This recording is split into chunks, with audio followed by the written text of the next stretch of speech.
Looks like it's going to be Ross. Gataxian Probe means he's going to get a good look at what he's up against, which is Elves. There's a Green Sun Zenith, the Guy's Cradle, Crater of Behemoth, Quirion Ranger, Glimpse of Nature, and a Green Sun Zenith. So 2 Zeniths in hand. Pretty slow hand here for Aper. I mean, this is killing on turn 3 with the right draws under optimistic circumstances.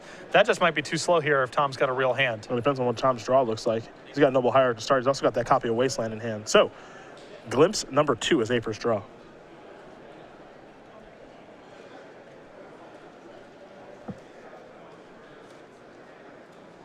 Misty Rainforest here, basic forest, the weapon of choice for Brandon. And now he's going to get a Dried Arbor off of Green Sun Zenith. So a little bit of acceleration, invigorate the draw here for Tom. Big question is, does Ross have an Infect creature? The rest of the tools in his hand seem awesome right now. He's got a Brainstorm, and he did not find an Infect creature just yet. Picked up a Vine to the Vastwood, another Noble Hierarch, and a Misty Rainforest. So he's going to have to put 2 cards back, and I do not believe there is an Infect creature, Glistener Elf, Inkmoth Nexus, Blighted Agent in hand at this point. You have your 12 Infect creatures. An upgrade that this deck gets in Legacy as opposed to Modern is Crop Rotation. A lot of things you can find with Crop Rotation, things like Pendlehaven or Wasteland, but most notably you can go get Inkmoth Nexus with it. That means this deck can kill from an empty board at the end of its opponent's turn, which is a very powerful angle of attack. The other big one is Berserk and Invigorate. Those are pump spells that are quite a bit more efficient than even the best pump spells available in Modern. 2 cards are back. And Tom might be sacrificing Misty Rainforest. And he will. Gonna get a Tropical Island.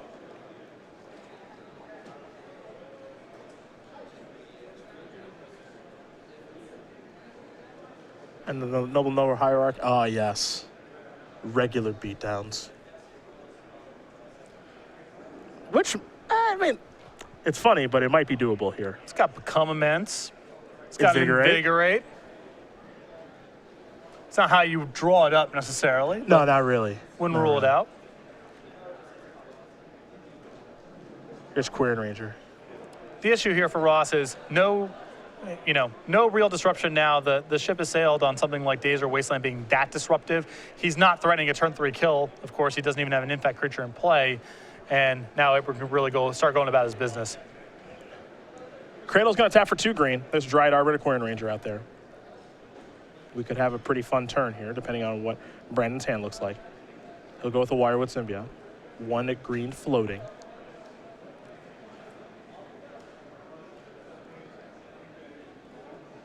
And now there's a Green Sun Zenith for 1. And we could very easily see it killed next turn from the Elves player. That's, an angle of attack this deck has picked up over the last couple of years that it used to not have.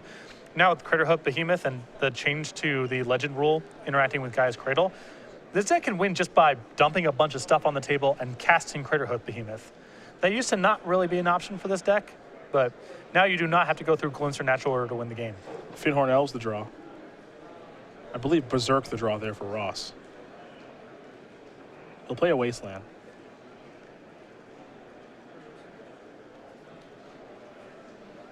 So let's see what happens here if Aper runs no blocks. You Invigorate for free. That gets your creature up to 6. You become immense to 12. You Berserk to 24. You give him the 3 life for the Invigorate. Berserk gives trample, right? Yes. Yeah. So he could probably kill him through a blocker. Come on. Come on. All right. This is outrageous. Come on. All right, game 3. Here's an Invigorate. Come on. Come on with this. This is nonsense. This is complete nonsense. So great. This is complete nonsense that this is a thing that could happen. Yep, now Berserk. Oh, my goodness. Take 200 million.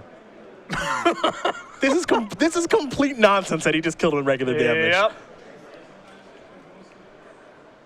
I should take back what I said about Ross not threatening a turn 3 kill of his own. This is nonsense. Tom Ross wins game number 1 with regular damage on turn 3. Green-blue pump spells. Yeah. Flying Man, Unstable Mutation, Giant Growth, Bloodlust Berserk. Over Brandon Aper. Infect up a game. Why? Just change the name to regular damage. Yeah. Up a game over Elves. Blue-green regular damage. Well then. Nobody doesn't like Tom, I tell you.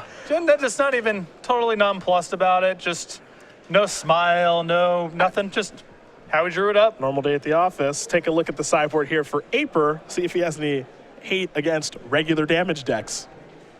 3 copies of Thoughtseize. 3 copies of Cabal Therapy, 2 Abrupt Decay, Pithy Needle, Choke, Marsh Casualties, Scavenging Ooze, Progenitus, Reclamation Sage, Sylvan Library. I think the Thoughtseizes are fine for this matchup. Cabal Therapy seems a little bit tough to do in this matchup because Ross has a lot of 2 and 3-0s floating around his deck. I think the 2 copies of Abrupt Decay are great. Marsh Casualties, Pithy Needle, also solid options.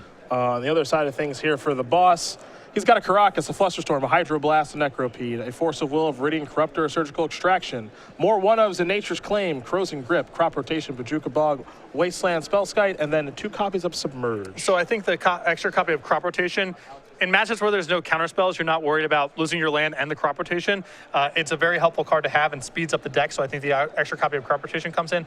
Necropede's very solid against a deck like Elves that has a bunch of 1/1s in play. I think the 2 copies of Submerge are great here, as is the Force of Will. Well, there are the options there for both players. And while they do shuffle up and get ready here for game number 2, we're talking about our Season 3 Invitational champion. That's Alex Bistecki.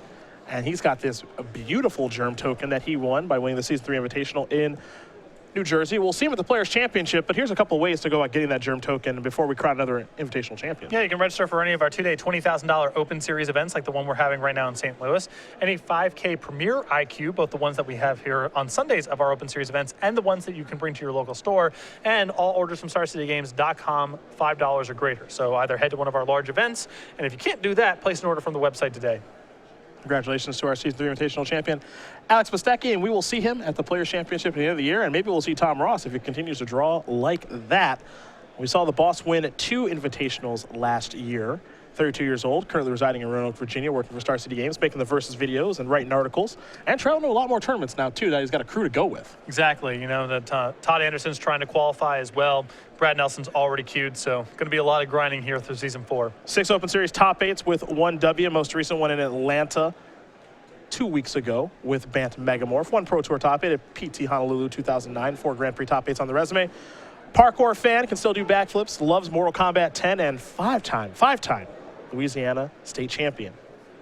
Quite the resume for the boss. Though, as we mentioned when we were in Atlanta, too, didn't think he had so few Open Series top 8s, only 6. It is surprising, but what I really like about Tom Ross's resume, he's won a lot at every level of the game, from local events like the old state championships all the way up to the Pro Tour. Plays a lot of Magic and has had a lot of success at all levels of the game. And currently up a game right now thanks to regular damage and a timely Berserk. Perfect. Not perfect, that's for sure. Very impressive stuff there from the boss. I mean, I've lost to regular damage at an Infect X before. I've never been turn 3'd. Not by regular damage, Turn no. 3 via regular damage is... With like 6 creatures on the battlefield? And for your modern enthusiasts of the Infect deck, you can see in Legacy, Invigorate, Berserk, very different animals from the pump spells you're used to playing with. Yeah. Oh, yeah. Berserk can also be a kill spell. When times get tough. Kills Delver Secrets Yeah, fair amount of the time. I think it's a perfectly reasonable removal spell at times. It's not how you draw it up, but it is modal. You can use it for that as well. Aper going to keep his opening hand, as will Ross. We're underway here in game number 2. Windswept Teeth is where Brandon will start things. He'll go with a Bayou. I mean, that's got to be a dispiriting game. You're on camera against this guy. He's had a lot of successes with this deck across multiple formats, and you get turn 3'd when he didn't have an Infect creature. I'll attack the Noble Hierarch. Sure, no blocks. Oh, no, Tom's got the Piracy Charm again. I have a feeling that's going to come up. Don't know how just yet, Yep. but that's going to be a thing. I love that Tom has an unhealthy love for specific cards in the decks that he plays. Mm-hmm. He loves Piracy Charm so much. It's a pretty medium card. A lot of different things it can do. A lot of modes. It can be a bootleg pump spell. It could be a bootleg removal spell. It could be a bootleg evasion card. A lot of different things. He's going to start things off with a Pendelhaven into a Noble Hierarch. But that's how you like the charms to be. It's someone who appreciates all the modes. Yep. He's not playing it just for one effect or one situation. It's because of its flexibility.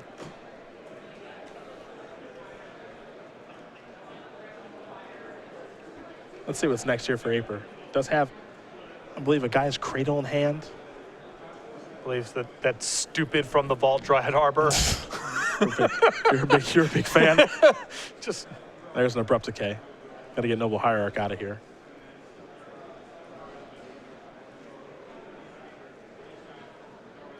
There's the Dryad Arbor. I at least appreciate the fact that Aper has put it up front. He's saying this is the Dryad Arbor. No tricks. No tricks. It's a good moment for Piracy Charm. I guess it puts a land in the graveyard. But if Ross is going to do that anyway via this Misty Rainforest, well, then there you go. Yeah, might as well just kill it then. There's a Tropical Island.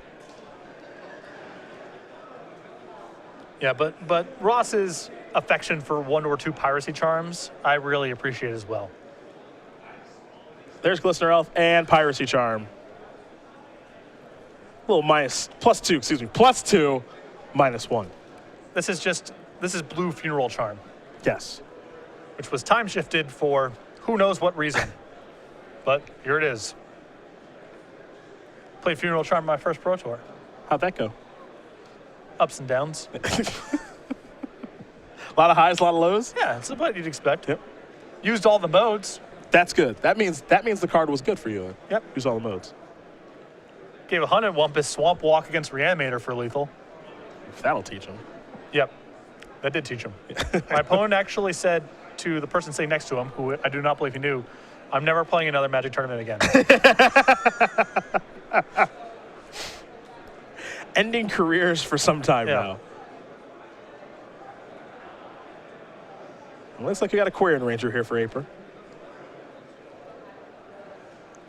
Deathrite Shaman's going to remove that Misty Rainforest for some mana. Looks like Heritage Druid might be on the way, but it could be Wirewood Symbiote as well. I think that Aper wants to give himself the opportunity to chump block, and the Wirewood Symbiote's the best way of doing this. He can block, put something back in his hand. If he plays, say, the Heritage Druid, then he either has to chump block or risk death. Force of Will to draw here for Ross. And Inkmoth Nexus is great against Elves. Elves is vulnerable to flyers. Now, normally that doesn't come up because the deck can just kill you on the 3rd turn of the game, so you don't have to worry about random flyers showing up. But it is notable that they do not block very easily, and so combo decks that are based around attacking with a flyer can be a little bit more effective against Elves. And Blighted Agent, naturally, great here.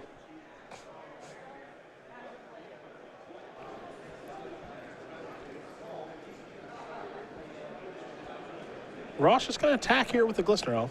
Boring old attack. Hard to play around this deck. I mean, it's hard to play around in Modern with the 1-mana pump spells. Here, Ross could have just a Pendelhaven activation and 2 Invigorates. He can kill from nothing.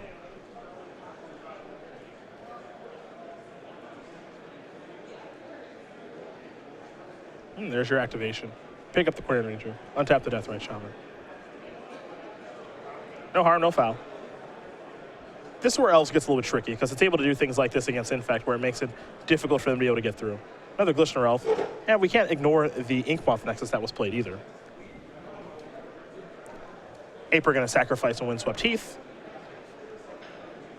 And there's a Dryad Arbor.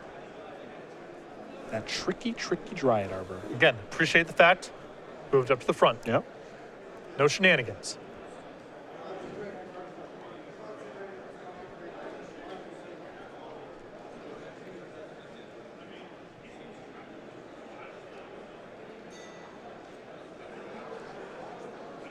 You can tell something's a future site design, by the way, when it has reminder text with no keyword. It's just like, this is how the card works, because there's no way you would know without us spelling it out inside of the card. We just need to tell you how this works. It's like a card out of alpha. It isn't a spell. It's affected by Summoning Sickness, and it has tap, add green mana to your mana pool. and Dried Arbor's green. It's literal reminder text. It is reminding you how the card works, because there's no way you would know otherwise. So it's safe to say we probably won't see any more designs like this. It's unlikely. Yeah. This is evidence that maybe this is not a great idea, is when we have to write a paragraph at the beginning of the card telling you how it works. Gotta try it out. Get a feel for it. There's a Heritage Druid. I believe Tom is just sitting on Force of Will plus blue card with Become Immense. Okay. Can chip away here with Inkbond Nexus plus Pendelhaven, counter a critical spell, kill over the course of a couple turns. If he happens to draw something like Invigorate, it becomes much easier. Deathrite, gonna remove Windswept Heath. And now here's Natural Order. Well, you have to sacrifice something as part of the cost. Looks like Quirion Ranger will be sacrificed. But as you mentioned, it appears Tom has Force Will plus blue card, and he does, and that blue card is Blighted Agent. Which is why he didn't play the Blighted Agent last turn. Inkbond Nexus and Blighted Agent, very close to the same threat against Elves. It's very hard for them to block.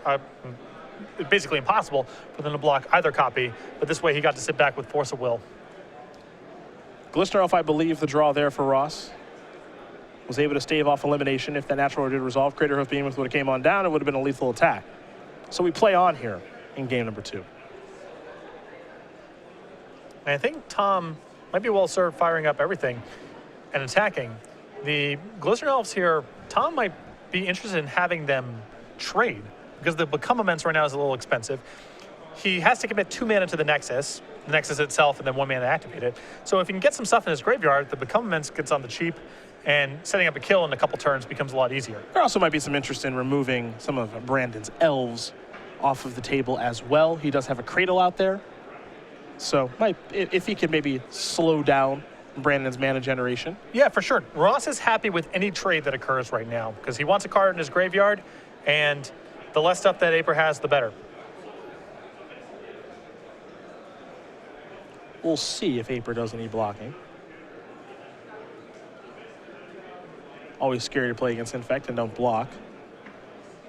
And what's really nice about this attack from Ross's side of the table, he didn't fire up the Nexus. What he's saying to Brandon is, I can use all my mana. This might get Brandon to block and trade or chump off in a spot where he otherwise wouldn't.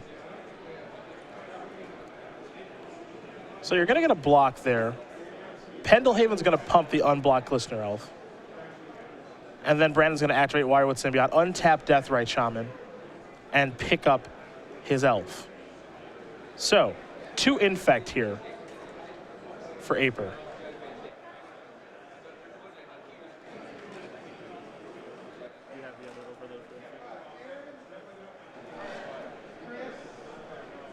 A Thought Seize here is going to take care of Become Immense. It's actually a pretty good draw. That's an awesome draw here. I mean, Ross's clock is pretty slow without that Become Immense.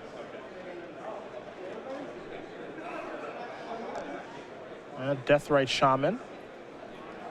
Looks like it's going to come across in the red zone. Aper doesn't have a lot going on here, but this is 4 turns the way the board currently looks. Yeah. That's a long time for Aper to find Natural Order or just a Crater Hoof Behemoth. Blighted Agent the draw.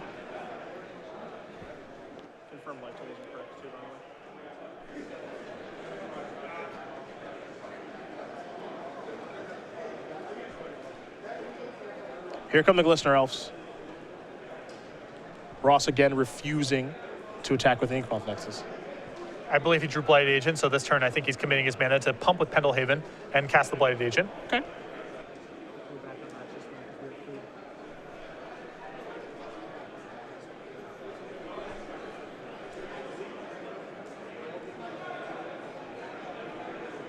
Heritage Druid going to jump in front of a Glistener Elf.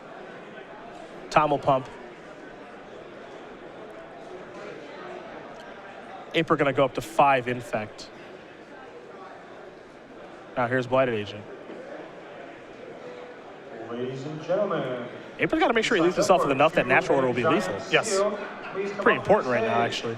Once again, if you signed up for Two-Headed Giant, please come up to the stage.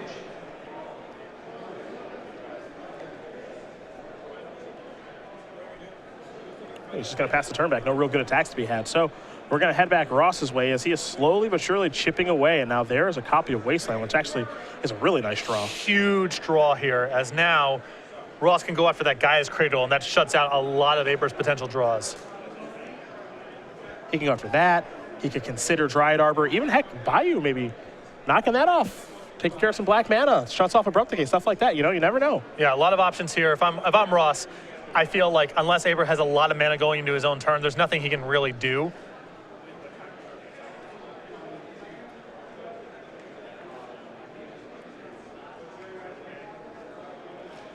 Depending on the blocks go, it's possible that Aper's board is degraded to a point where you're going after Bayou or Dryad Arbor instead.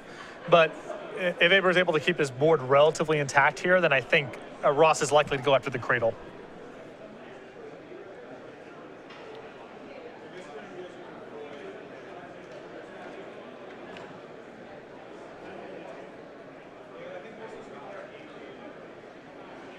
Well, they're the attack with everything.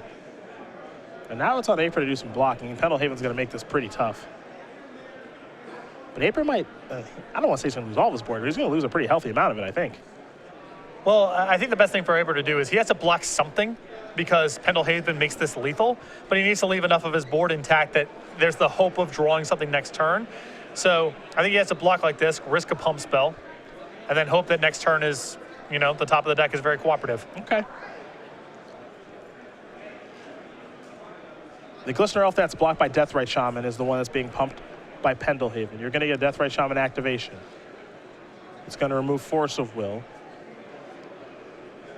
to cause Ross to lose 2 life.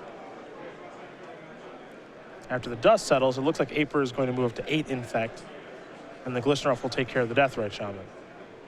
And then Ross has this covered on board next turn, almost regardless of what happens, because he has 2 evasive Infect creatures, along with the Pendelhaven. So Aper has to win the game next turn. Wirewood Symbiote activation does pick up the Deathrite Shaman. There's the Wasteland there for Tom in main phase number 2. Again, the question is just what does he want to target with that, because I feel like he's going to use it now. He's going to go after Dryad Arbor. Now he passes the turn back over to Aper. Aper picked up another copy of Gaia's Cradle. That's not going to help him here in this situation.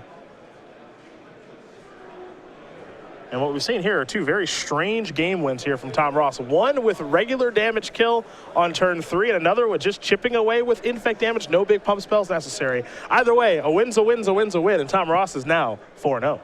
A little bit easier for Ross to interact effectively with Aper. His deck's probably a little bit more reliable as a, you know, turn 3 kill, which